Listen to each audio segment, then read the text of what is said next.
Halo, salam jumpa dengan I Am Presiden, sebuah program reality show terbaru. Program yang mencari bakat kalangan muda usia untuk menjadi pemimpin masa depan ini diadakan di 8 kota, Jakarta, Surabaya, Makassar, Manado, Palembang, Yogyakarta, Bandung, dan lainnya. Ratusan peserta telah mendaftar untuk menjadi bagian dari acara ini. Dan inilah sekilas peserta dari mereka. Saya lebih pede dilihat orang lain daripada melihat saya sendiri gitu kan. Karena saya tidak meragukan tentang penampilan saya dan saya yakin nanti akan lolos ke Jakarta pasti. Persiapan saya menjadi presiden sejak kecil dan I Am Presiden membuka jalan saya menuju ke sana dan saya yakin saya siap. Mereka yang terdaftar menjadi peserta haruslah berusia antara 17 hingga 40 tahun. Surabaya bisa, Obama, yes! Tidak secara aktif mengikuti organisasi kemasyarakatan yang aktif dalam politik praktis. Artinya, mereka yang mengikuti acara ini harus menanggalkan keanggotaannya. Jadi ingin saya ikut I Am Presiden ini, ide-ide yang ada di kepala saya yang selama ini saya dapatkan dari forum-forum di mahasiswa di entah itu di Bandung, di Jakarta, dalam konferensi, dalam forum itu ingin saya berikan di I Am Presiden ini. Yang jelas saya tidak siap berlomba, tapi saya siap memimpin. Saatnya negara kita untuk diambil alih orang-orang yang muda berperawakan tua. Nah, acara ini juga menawarkan hadiah yang sangat besar dengan total 1.700.000.000 rupiah. Wah, banyak sekali ya. Nah, sekarang kita saksikan kiprah para peserta yang telah mengikuti acara ini.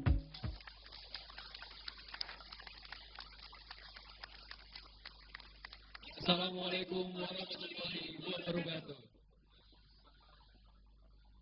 Iya, selamat datang tentunya di Akademik Fakultas Kedokteran Universitas Airlangga.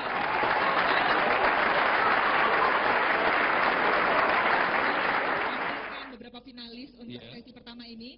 Tentunya kita harus berkenalan dulu dengan ketiga dewan juri pada hari ini ya. Untuk yang pertama, Ibu Dr. Aris Armuninggal SHMH, dosen Fakultas Ekonomi dan Bisnis Universitas Airlangga Surabaya. Selamat pagi Ibu. Juri yang kedua adalah dari dosen Fakultas Ilmu Budaya Universitas Airlangga juga, yaitu Bapak Puji Karyanto SSM Hum. Selamat pagi Bapak. Dan selanjutnya CEO dan juga founder dari reality TV show ini, yaitu Bapak Dr. Muhammad Asmi. Selamat pagi Bapak, apa kabar? Iya. Tentunya juri-juri ini merupakan juri-juri yang sangat kompeten di bidangnya ya Cak ya. Betul sekali. Itu kita langsung saja kami undang untuk peserta dengan nomor finalis pertama, yaitu Asmaul Husna. Iya. Indonesia bisa, SMA bisa. Pemirsa doakan saya. Mana nih persiapannya sejauh ini? Yang jelas saya sudah sangat siap untuk hari ini. Iya, siap jadi juara juga? Siap, dan saya juga siap kalah karena saya yakin yang terpilih adalah yang terbaik. Wow. Oke, sangat optimis. Motivasinya harus sekali. Kalau begitu langsung saja inilah Asmaul Husna. Saudara sebangsa dan setanah air, hari ini saya Asmaul Husna telah mengambil sumpah sebagai Presiden Republik Indonesia periode 2030-2035. Untuk itu, saya ingin mengucapkan terima kasih kepada segenap bangsa Indonesia yang telah memberikan kepercayaan kepada saya untuk memimpin negeri ini ke arah yang lebih baik. Hadirin yang berbahagia, kita berkumpul di sini karena kita lebih percaya terhadap harapan daripada ketakutan. Kita lebih memilih satu kesatuan daripada pertentangan. Dan pada hari ini pula, saya ingin menyatukan bangsa Indonesia dalam satu visi, yakni Indonesia sukses, mandiri, dan bermanajemen. Visi ini merupakan jembatan dari kondisi saat ini ke kondisi yang lebih baik. Yang pertama, Indonesia sukses menjadi negara maju dan modern. Indonesia mandiri dalam memenuhi segala kebutuhannya. Dan Indonesia bermanajemen dalam pengelolaan sumber daya alamnya. Merubah Pulau Jawa dan Pulau Sumatera menjadi daerah agraris dan menjadikan Pulau Kalimantan serta Pulau Papua menjadi wilayah industri. Apabila kita mampu bekerja sama, kita akan menjadi bangsa yang besar. Perjalanan ini sangat panjang dan tidak diperuntukkan bagi mereka yang mudah putus asa, bagi mereka yang suka bermalas-malasan, bagi mereka yang suka memperkaya diri sendiri. Perjalanan ini untuk mereka yang optimis, mereka yang mempunyai semangat juang demi negara yang lebih baik. Sekian yang dapat saya sampaikan. Cukup tegas dan informatif pidatonya. Kita dengar pendapat atau komentar dari para juri. Pidatonya atau karena perempuannya, yang jelas saya menjadi merinding. Jadi saya pikir cukup bagus cara penyampaiannya. Tetapi mungkin lagi-lagi ada sedikit masukan boleh jadi terkait dengan apa yang menjadi visi ke depan tadi, menjadikan tanah Jawa dan Sumatera sebagai pulau agraria. Iya. Karena itu artinya akan ada banyak persoalan kalau untuk Jawa. Iya. Karena seperti sudah kita ketahui bersama bahwa Jawa kebiasaannya itu masyarakatnya sangat suka membangun rumah di dekat jalan raya. Iya. Sehingga kenapa pembangunan Trans Jawa juga sedikit ditunda atau tertunda, karena khawatir Jawa akan berubah menjadi pulau kota. Saya pikir itu sudah masukannya. Monggo yang lain. Sebagai seorang presiden wanita Terima kasih. tahun 2030-2035, persoalannya kenapa lama banget itu? Ayo Asmaul Husna, Pak Asmi bertanya, Kenapa harus kenapa ya lama sekali baru mau dipindah? direncanakan 18 tahun dari sekarang itu? Karena perubahan itu sangatlah besar. Dari seperti yang Bapak katakan bahwa akan banyak muncul masalah. Oleh karena itu mulai sekarang harusnya mulai disosialisasikan kepada rakyat Indonesia, terutama di daerah Pulau Jawa menjadi wilayah agraria. Karena sebenarnya apa yang saya sampaikan tadi, harapan saya tadi berhubungan dengan kebijakan pemerintah tentang raskin atau beras miskin. Mungkin sebagian orang setuju dengan itu, tapi saya tidak. Karena pemberlakuan raskin di daerah Papua dan di daerah Kalimantan itu sangat memberikan dampak yang buruk. Karena ketahanan pangan Indonesia mulai mensosialisasikan tentang fobia nasi. Saya tertarik dengan statement saudara mulai sekarang digalakkan fobia nasi gitu Iya. ya. Wah, berarti saya bisa lebih kurus lagi daripada sekarang karena bisa terkena fobia nasi. Di sini salah satu jargon saudara adalah mandiri, di mana kita harus Iya. mampu berdiri di kaki sendiri, gitu ya. Iya. Mencukupi semuanya sendiri. Bagaimana dengan permasalahan TKW, Ibu Presiden? Silakan. Terima kasih. Sebenarnya banyak lapangan kerja di Indonesia yang tentunya lapangan kerja yang bagus, bukan seperti serabutan, pabrik dan sebagainya. Tapi pertanyaannya mengapa itu harus diisi dengan kolega-kolega asing? Dalam artian orang-orang asing dibawa ke Indonesia. Kita punya sumber daya manusia yang luar biasa. Kita setiap tahun bahkan selalu memperoleh emas dalam olimpiade sains internasional. Dan dari situ kita menemukan bibit-bibit muda. Seharusnya dari kecil mereka harus diajar untuk menjadi seorang pekerja yang baik. Selama ini kita hanya mendasarkan pada ilmu murni, dan ilmu terapan yang kita gunakan itu sangat kurang. Seharusnya di sekolah-sekolah bahkan sejak TK mungkin bisa diterapkan ilmu-ilmu terapan. Keren ya jawabannya. Iya, betul sekali. Pasti Iya, Asmaul iya. Husna anak yang tidak saja pintar, tapi juga Harus rajin bagus ya. membaca dan Oke, luas saya merinding loh di sini pergaulannya. loh tadi loh pas dibilang kayak gitu. Apa sih kesan kamu mengikuti acara ini? Harus optimis karena saya ikut audisi ini karena saya yakin saya mampu. Terus, bagaimana dengan pertanyaan-pertanyaan para juri? Jurinya sih baik-baik dan tentunya sangat kritis ya Mbak. Berikutnya, pasti kamu yang cewek naksir dengan cowok ini. Oh, siapa sih dia?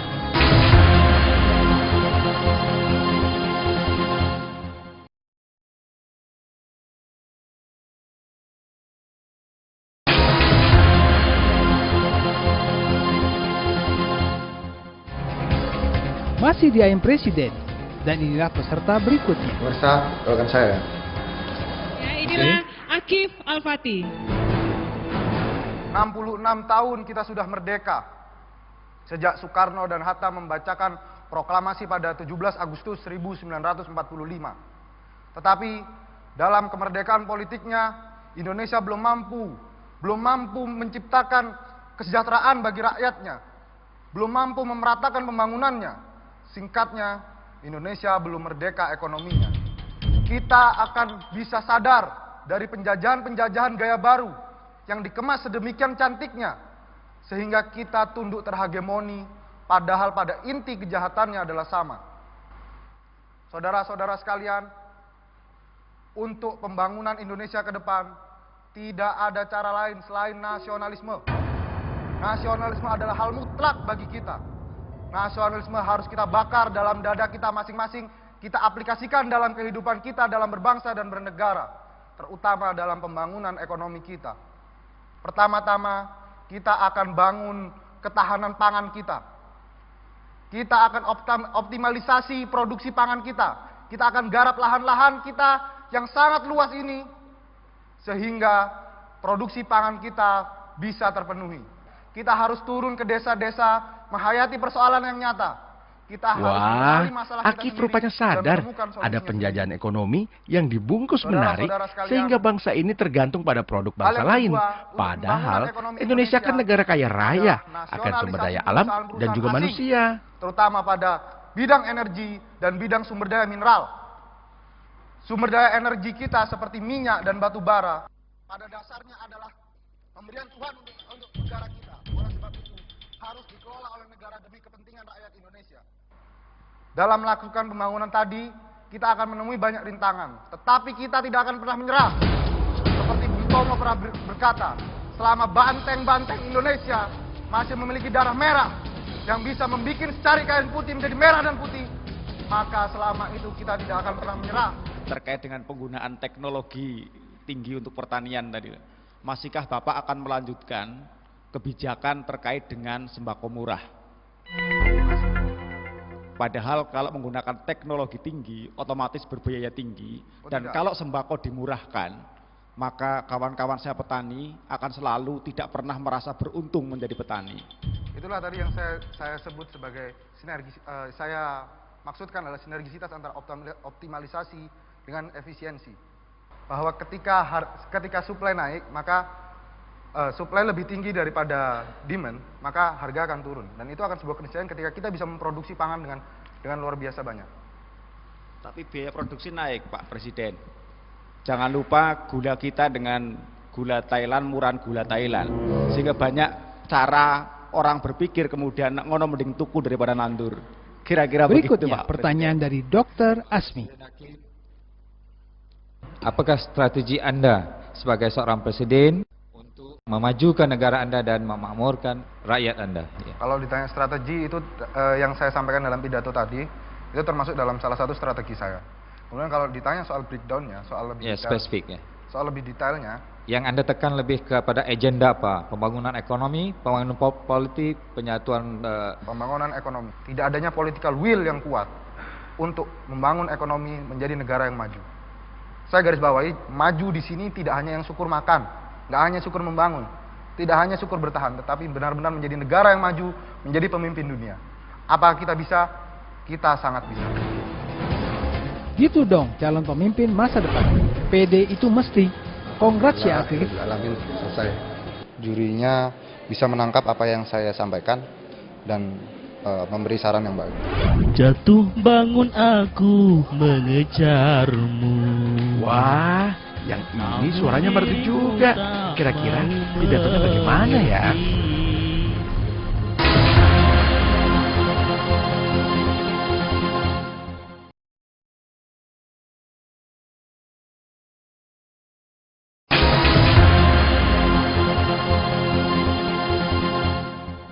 Silakan Ica, siapa? Langsung saja, M. Hoirul Rizal.